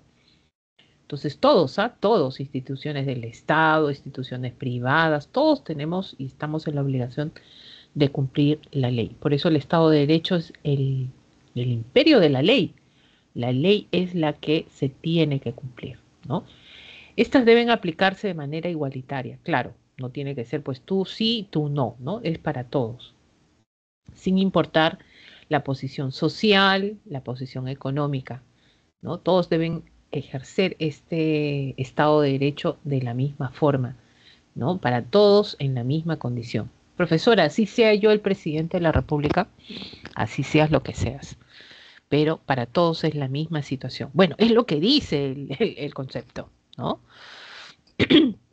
Con respecto a lo anterior, identifique los enunciados que puedan afectar al Estado de Derecho. O sea, ¿cuáles son los enunciados que van a generar, afectar el Estado de Derecho? Entonces, ¿qué puede afectar el Estado de Derecho? Ir en contra de la ley, pues. No cumplir con las normas, ¿no? Transgredir las leyes, ¿no? Entonces, hay muchas formas de hacer eso. Uno, vamos entonces con la pregunta uno. Dice, la vacancia presidencial y disolución del Congreso constante generan inestabilidad política y debilitan las instituciones democráticas. Eso es correcto. Profesora, puede afectar también nuestro gran Estado de Derecho que manejamos en el Perú, profesora. Bueno, cuando tú vacas al presidente, disuelves el Congreso constantemente, va a traer esto que es inestabilidad política, donde no sabemos quién gobierna y cuándo va a venir el próximo gobernante. En menos de un año ya tenemos un presidente, de pronto se disuelve el Congreso, ¿no? Entonces, eso propicia que entremos en esta inestabilidad, sobre todo en este caso, pues, política. ¿Ya? Entonces esto lo ponemos como verdadero Dos, dice acá, la corrupción sistemática en el sector público socava la confianza de las instituciones y justicia. Sabemos qué cosa es la corrupción, es un tema que ya se tocó. ¿Qué cosas son actos indebidos, cobro indebido, que se realiza para un beneficio de un funcionario, de una persona, de una autoridad en contra del Estado?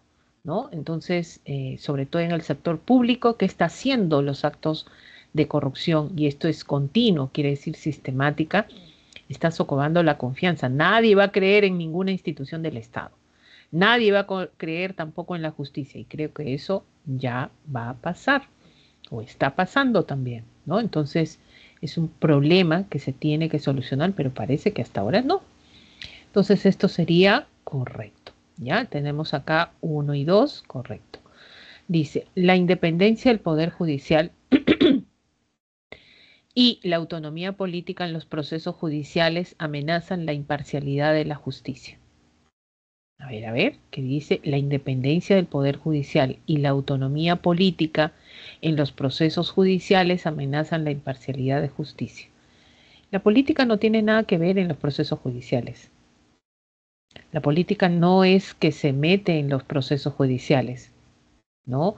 Autonomía política, el Poder Judicial no tiene una representatividad política ni nada de esas cosas. Esos son autónomos. La justicia se administra de manera equitativa. Debe haber imparcialidad, claro, pero no con autonomía política y nada. No, no, no, no. Esto no es independencia del Poder Judicial, claro. Los procesos judiciales también son independientes. No, no dependen de una situación política, un grupo político, las decisiones políticas del gobierno. No es que entra un gobierno y ahí la administración de justicia va a cambiar de acuerdo a eso. No es así. ¿Ya? Entonces ahí, en este caso, sería incorrecto. Entonces lo que busca el Estado de Derecho es garantizar pues, que los jueces que puedan tomar buenas decisiones, ¿no? Sin presiones o interferencias de otros poderes del Estado, sobre todo. Muy bien, entonces esto sería pues no correcto, ¿no? Y por último tenemos la tasa de criminalidad, sobre todo, ¿ya? La tasa de criminalidad y la violencia social ponen en riesgo la seguridad jurídica y el derecho a la vida. Claro, porque todo lo que tenga a transgredir la ley, ¿ya? La violencia social, la criminalidad, hay en este caso el riesgo de la seguridad jurídica, el derecho a la vida, todo esto comienza a transgredirse, va en contra del Estado de Derecho, así es, ¿no? Entonces, esto es correcto, ¿ya? Entonces vamos a tener acá 1, 2 y 4. 1, 2 y 4, la clave es clave D. ¿Ya? Tenemos ahí la clave, en este caso, la clave D. Muy bien, vamos entonces, ahora nos vamos a la parte del ejercicio número 4. Esperamos algunas consultas que se puedan presentar hasta el momento. Un momentito.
Vamos al ejercicio 4. Esta sería la última pregunta del curso de de cívica. Ya, vamos con el último. A ver qué nos dice el ejercicio 4. El artículo 46 de la Constitución peruana establece el derecho de insurgencia. Bueno, hay un derecho que sí los ciudadanos podemos ejercer, ¿no? Como un mecanismo para defender la democracia. Este permite a la población civil oponerse a un gobierno usurpador o que viola la Constitución. De acuerdo con lo señalado, identifique la alternativa inválida. ¿Cuál es la alternativa inválida sobre las condiciones que justifiquen la aplicación de dicho principio?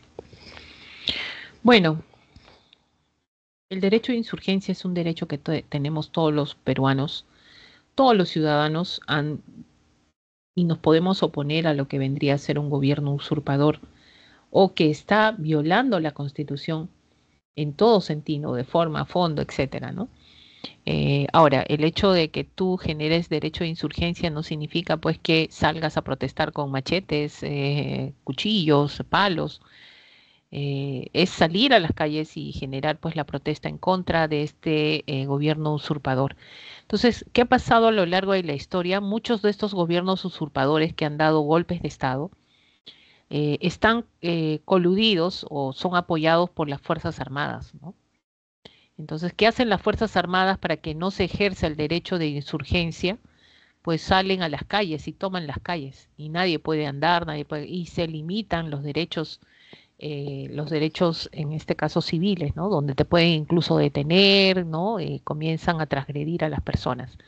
Entonces siempre ha habido eso, ¿no? Por apoyo de las Fuerzas Armadas. Pero profesora, yo puedo salir a protestar, sí, es un derecho que tienes, pero cuando vemos que está, sobre todo hay un gobierno que ha usurpado el poder, ¿no? Eso lo menciona la Constitución Política. Ya, vamos a ver qué cosa puede ser inválido acá.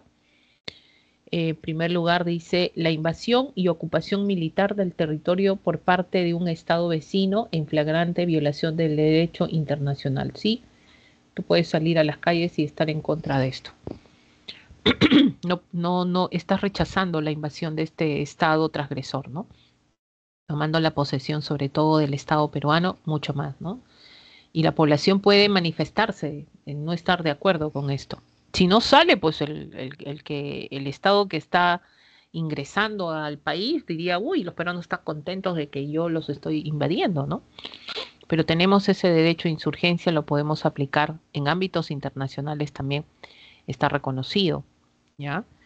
Tienes ahí, por ejemplo, un gobierno tirano que viola sistemáticamente los derechos del pueblo, incluyendo el derecho a la vida, la libertad, o sea, claro, te quita la propiedad, no hay seguridad, desaparecen personas, derecho a la vida, a la libertad, ¿no? Están, a todo mundo están pues deteniendo, ¿no? No hay régimen de administración de justicia adecuada, por ejemplo.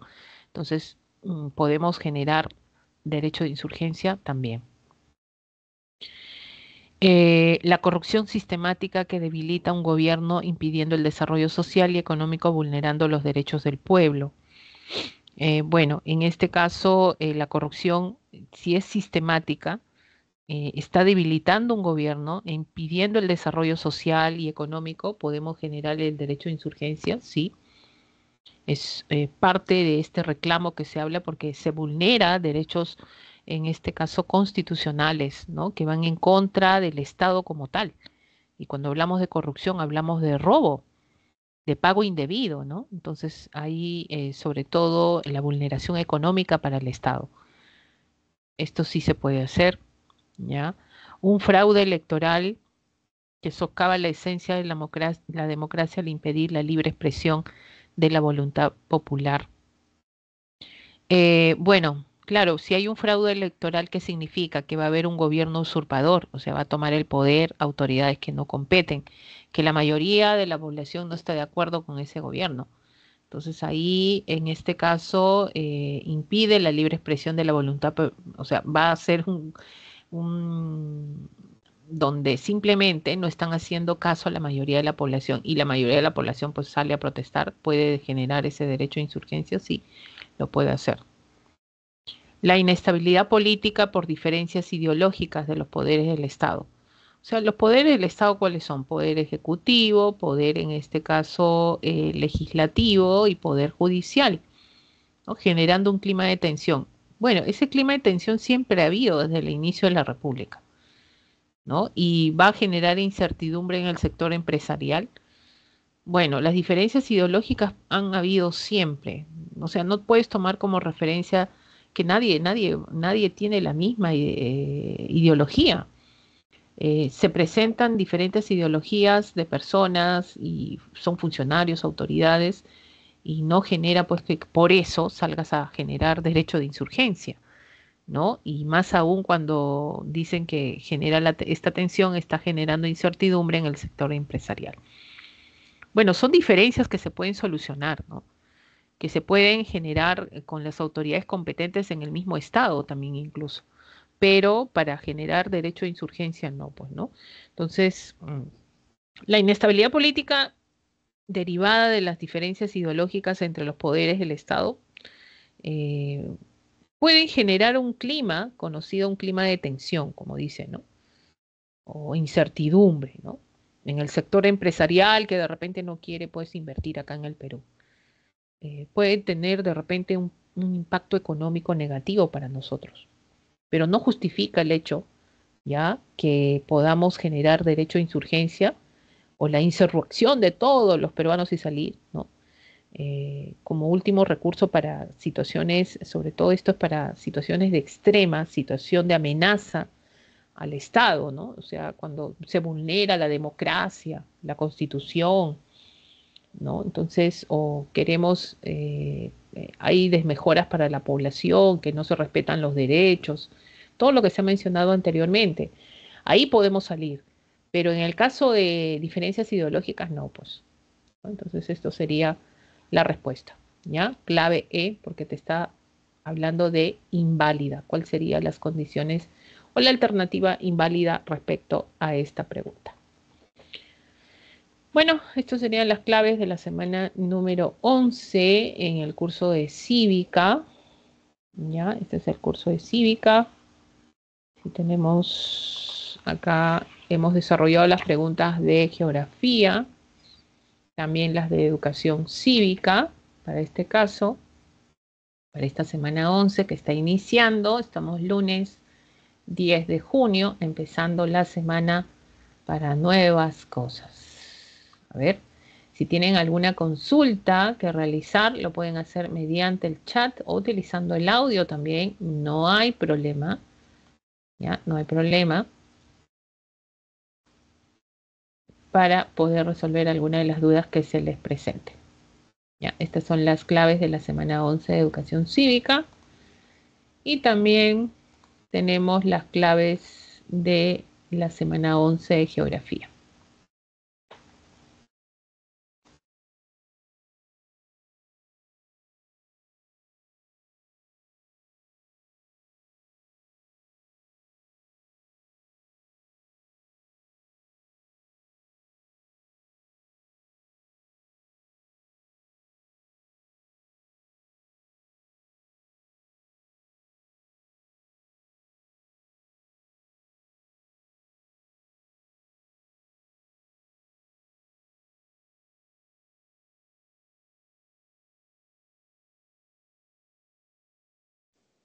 Muy buenas, ¿me puede explicar, no sé si le llegó las preguntas del examen del último que hubo para corroborar mis respuestas?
Mi disculpe, ¿está hablando? Porque su micro está apagado.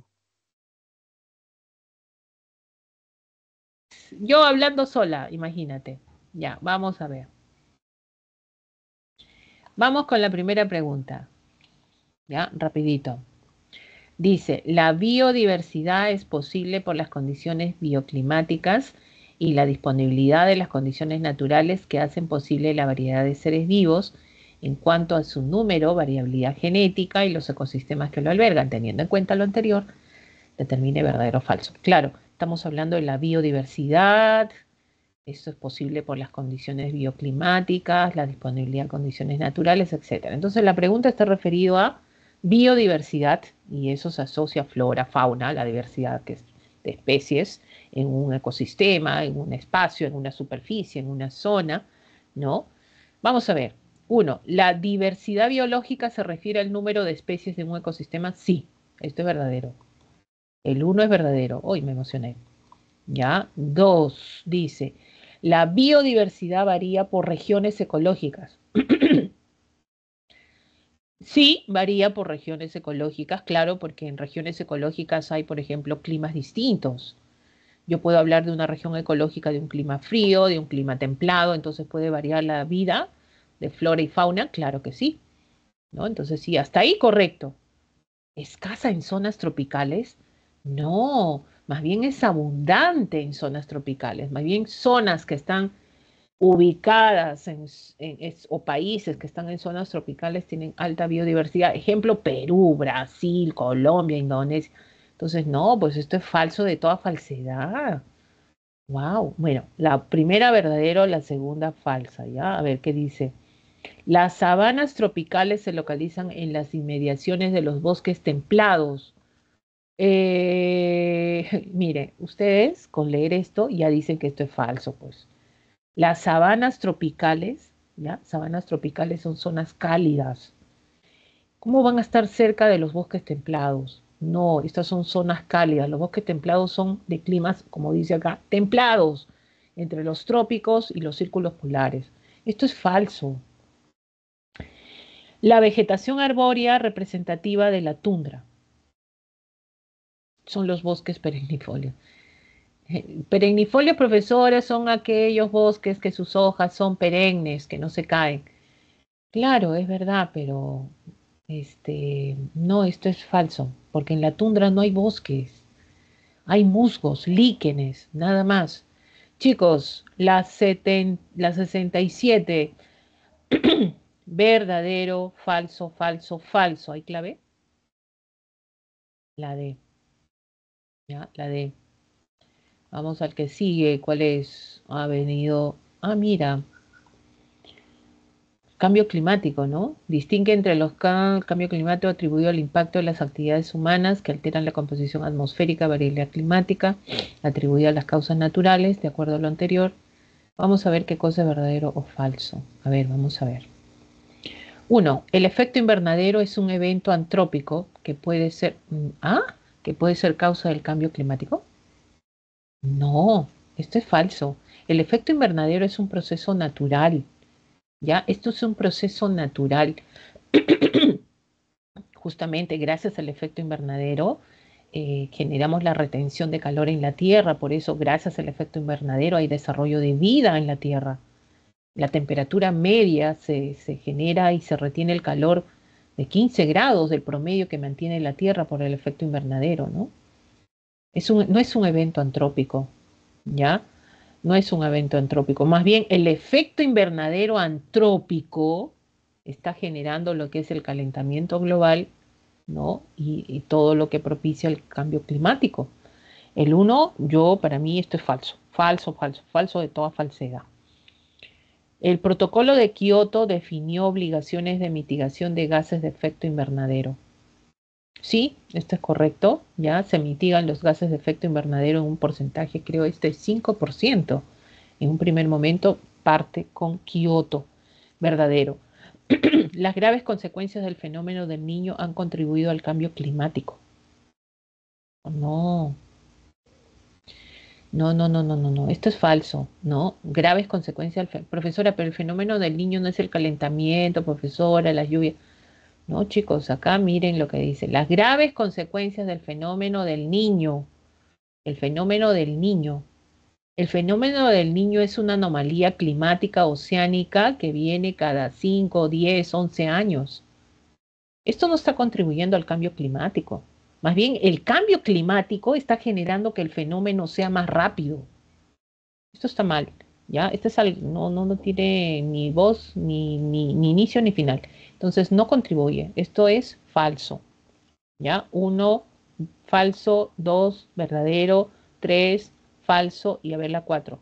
El calentamiento natural de la Tierra resulta de la acción de los gases termorreguladores son los que generan, pues, captar el calor.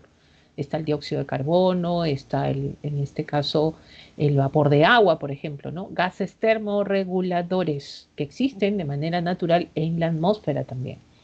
Eso es verdadero. Entonces sería, ¿cuál sería la clave? Es falso, verdadero, falso, verdadero. Falso, verdadero, acá está, la C. ¿Ya? Otro, vamos a ver. ¿Hay otro? A ver, vamos con el otro. No me digan que estas han sido las preguntas. Chicos, han querido que ustedes suben su puntaje, ¿ah? Han querido que suban el puntaje ustedes. Espero que hayan respondido bien. Espero que hasta ahora todo esté correcto. A ver, qué dice acá? Dice, las aguas continentales se presentan dinámicas en su recorrido según la topografía del terreno y son influenciadas por las condiciones climáticas. Continentales son pues las aguas del río, los lagos, lagunas. Se concentran en cursos principales formando una red de drenaje delimitada en zonas más altas o divisoria de aguas, estableciendo así un área en común denominada cuenca. Esta se diferencia por sus características geomorfológicas, desembocadura y uso socioproductivo. Relaciones. Bueno, todo lo que está atrás no aporta nada a lo que te va a generar la pregunta, de verdad. Relacione correctamente, esto sí vale porque te está diciendo qué vas a hacer, la vertiente o partes de un río con su característica correspondiente. Partes y elementos de un río, vertiente hidrográfica del Pacífico, vertiente hidrográfica del Amazonas e hidrográfica del Titicaca. Están conformados por ríos altoandinos, se caracterizan por ríos de régimen regular, el recorrido es torrentoso o sinuoso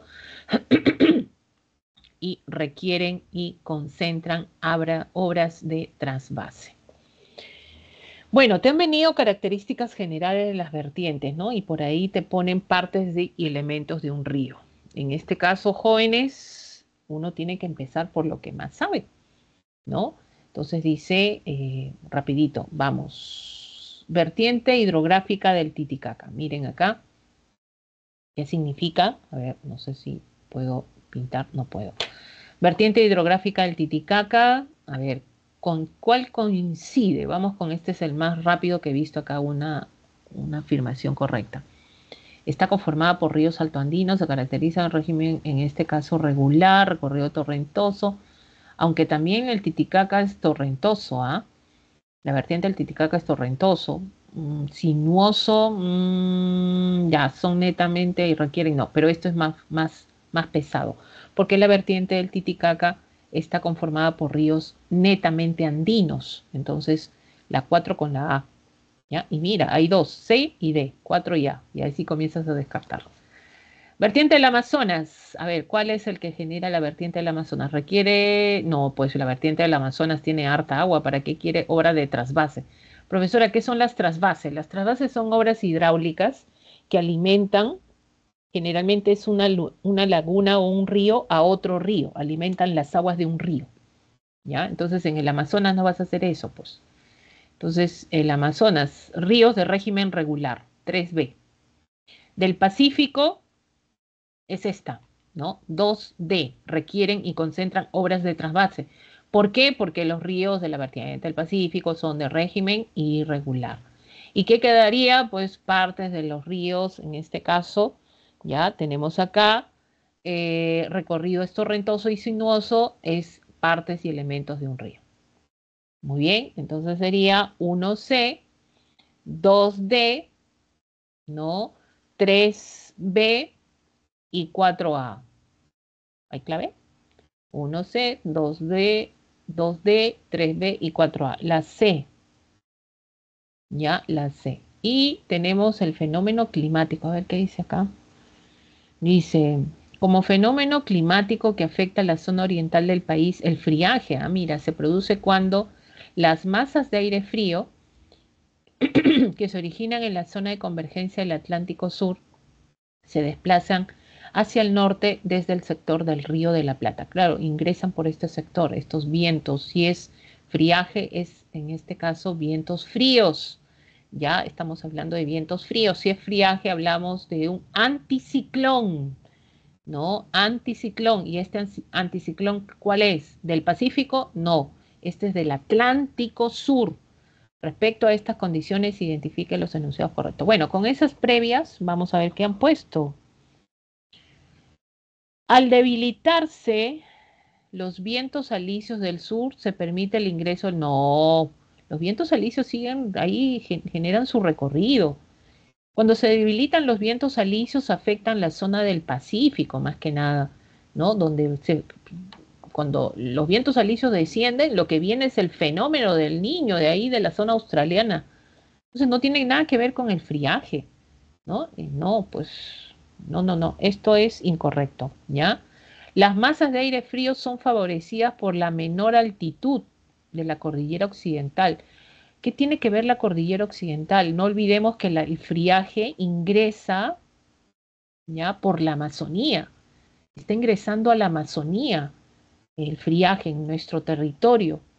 Entonces, cuando ingresa por la Amazonía, la vertiente occidental es para la zona de la sierra. O sea, te está diciendo acá que, y por la menor altitud, está ingresando por la cordillera que está en la zona occidental, que está en la región andina. Esto es incorrecto. O sea, el friaje no ingresa por la zona andina, ingresa a la Amazonía primero, se desplaza a otras zonas en su recorrido, porque se va hasta la selva alta, eso es verdad, ¿ya? Pero no en la cordillera occidental. Entonces, 1 y 2, yo descartado así total. 3, el efecto del friaje es más notorio en la Amazonía. Claro, en la Amazonía. En las regiones de Puno y Cusco, claro, en el trayecto están yendo por este sector. Claro que sí, es correcto. 3 es correcto. La época más propicia para la ocurrencia del friaje es el invierno austral. Profesora, ¿qué cosa es eso? ¿Cómo que es en la primera semana, por ejemplo? Invierno. ¿Cuándo empieza el invierno? Junio, ahora el 22 de junio. Junio, julio, agosto, ¿ya? Antes de la primavera, que es septiembre. Entonces, invierno austral, ¿qué quiere decir? En el hemisferio sur, o sea, para nosotros, Perú. Y eso es correcto, el friaje tiene mayor ocurrencia en estas épocas, en invierno. 3 y 4, a ver, ¿hay clave? Sí. La clave A. Oh, chicos, las preguntas han estado fáciles. Dice mi perfect, Luis. ¿Qué? Dice perfect, dice. ¡Qué bueno! ¡Qué bueno! ¡Qué bueno! Oh, ¡qué bueno! ¿Ya? Bueno, parece que la OCA esta vez ha querido reivindicarse porque las preguntas, para mi gusto, ¿ya? Yo te hubiera puesto más difíciles, pero te han puesto accesibles, ¿ya? Así lo voy a catalogar. Mira que recién me has dado las preguntas, mira que lo he podido responder rápido. Accesibles, ¿ya? A ver acá, accesible. Esto sí un insulto. Esto lo sacas rápido, ¿ya? Y mira, hay dos claves, C y D, nada más. Acá con la vertiente del Titicaca y con el Amazonas también lo sacas, ya lo sacaste rápido, sobre todo, entonces ha habido pues esa situación. Bueno, chicos, qué bueno que haya venido así, así suben el puntaje, así suman más, eso es importante. Espero que no haya sido solamente en geografía, también haya sido en los otros cursos, ¿ya? Y de esa manera ustedes puedan estar en carrera. La idea es esa, no solamente que pues tengamos a tener pues un examen difícil, no. Cada examen es un proceso ya de selección, ¿no? En el caso de la pre es una competencia. Lo único que les voy a decir es que hay que seguir estudiando, ¿ya? Hay que seguir estudiando, el proceso está dado, hay que poner de nuestra parte y de esa manera pues lograr el objetivo que tanto quieren ustedes. Muy bien, chicos, ya vamos a ver acá, creo que sale también En el caso de queda registrado, en el caso de las consultas académicas, todo ok. Ya me estoy despidiendo, ya son las 8 de la noche. Un gusto, jóvenes, con ustedes. Tengan buenas Igualmente, noches. Miss. Igual, cuídense mucho. Nos vemos la próxima ocasión. Chau, Daniela, nos vemos. Chau, Mario, nos vemos. Buenas noches.